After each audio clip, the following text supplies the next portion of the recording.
Hi friends అందరికీ మన channel కనుక మొదటిసారి చూస్తే like, share and subscribe friends. Please subscribe చేసుకోండి. ఒక మంచి గోంగూర పచ్చడి రెసిపీతో అయితే మేము ముందుకు వచ్చేసాను ఫ్రెండ్స్. ఇలా వేడి వేడి అన్నంలో కాసంత గోంగూర వేసి కలుపుకొని ముద్ద నీటిలో పెట్టుకుంటే అమృతంలా ఉంటుంది కదా ఫ్రెండ్స్. గోంగూర అంటే ఇష్టం లేని వాళ్ళు ఎవరుంటారు? ఎంతో టేస్ట్గా ఉంటుంది కదా గోంగూర. నేను చెప్పిన ప్రాసెస్ కనుక ఒక్కసారి ఫాలో అయి చేస్తే చాలా టేస్ట్, చాలా సింపుల్ ప్రాసెస్ అండి. ఏమీ లేదు, మనకు గోంగూర ఎక్కడ పడితే అక్కడ మార్కెట్లో దొరుకుతుంది కదండి. గోంగూర మేము అయితే మాకు పెరట్లోనే పోస్తుంది గోంగూర. అయితే మేము అలా మొత్తం కాళ్ళతోటి తెంపుకొని అలా ఆకులు అనేది మనం సపరేట్గా వేరుకోవాలి. ఎందుకంటే మనకి మార్కెట్లో అలా కాళ్ళగా దొరుకుతుంది కాబట్టి నేను అలా మీకు చూపిస్తున్నాను. అలా ఆకు మొత్తం ఏరుకున్న తర్వాత మంచిగా ఒక 2-3 టైమ్స్ వాష్ చేసుకోవాలి. ఇసుక అనేది కొద్దిగా మనకు మార్కెట్లో దొరికిన గోంగూర అయితే ఇసుక అనేది చాలా ఎక్కువ ఉంటుంది కాబట్టి కొంచెం ఎక్కువే వాష్ చేయాలి. మాకైతే పెరట్లో కాబట్టి అలా ఫ్రెష్గా ఉంది, ఇసుక ఏం లేక నేను ఒక 2 టైమ్స్ వాష్ చేశాను.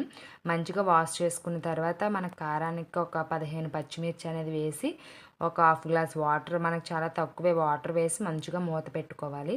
మూత పెట్టుకున్న తర్వాత స్టవ్ వెలిగించి మనం మూత పెట్టుకున్న గోంగూర తపాలతోనే స్టవ్ పైన పెట్టుకోవాలి. ఒక 5 మినిట్స్కి అలా పొంగు అనేది వస్తుంది, అప్పుడు మూత అనేది తీసేయాలి. లేకపోతే కూర అంతా అలా వాటర్ అంతా పొంగిపోతుందండి. అలా ఒక 15 మినిట్స్ మనకు అలా పొంగుతూ ఉడుకుతుంది. అలా ఒక 15 మినిట్స్ ఉడికిన తర్వాత స్టవ్ ఆఫ్ చేసుకొని మనకు ఒక 5 మినిట్స్ పక్కన పెట్టుకుంటే మంచిగా కూర అనేది చల్లారుతుంది. అలా చల్లారిన తర్వాత ఒక జల్లెడ గిన్నె ఉంటుంది కదా ఫ్రెండ్స్, అలాంటి ఒక జల్లెడ గిన్నె తీసుకొని మనం కూర అంతా కూడా అందులో వేసుకుంటే వాటర్ అనేది కిందకి కొద్ది వాటర్ ఉన్నా సరే మనకు కారిపోతుంది. ఓన్లీ పైన కూర అనేది అలా ఉంటుంది. అప్పుడు మనకు టేస్ట్ సరిపడా సాల్ట్ అనేది వేసుకోవాలి. సాల్ట్ వేసుకున్న తర్వాత సన్నకోళ్ళు అంటాం కదా మనం నూరుకునేది, అది మంచిగా వాష్ చేసుకొని కూర మొత్తం కూడా కొద్ది కొద్దిగా వేసుకుంటూ అలా నూరుకోవాలి. ఒక్కసారి నూరితే మనకి ఎంత మెత్తగా అయిపోతుంది, ఆల్రెడీ ఉడికిన కూర కాబట్టి. ఆ వేడి వేడి మీద మనం కోపుకుంటే ఇలా మెదిపినా సరే గరిటెతో మెత్తగా అనేది అయిపోతుంది. అలా కూర మొత్తం కూడా మనం కొద్ది కొద్దిగా రుబ్బుకొని మొత్తం అంతా కూడా రుబ్బేసుకున్న తర్వాత పోపుకైతే ఒక 10 ఎండుమిర్చి, అలానే పోపులు, ఒక ఒక వెల్లుల్లి రెబ్బలు, అలానే ఒక టీ స్పూన్ జీలకర్ర వరకు మనం తీసుకోవాలి. తీసుకున్న తర్వాత స్టవ్ వెలిగించి ఒక బాండి పెట్టుకొని ఆయిల్ మనకు కాస్త ఎక్కువే పడుతుంది ఫ్రెండ్స్.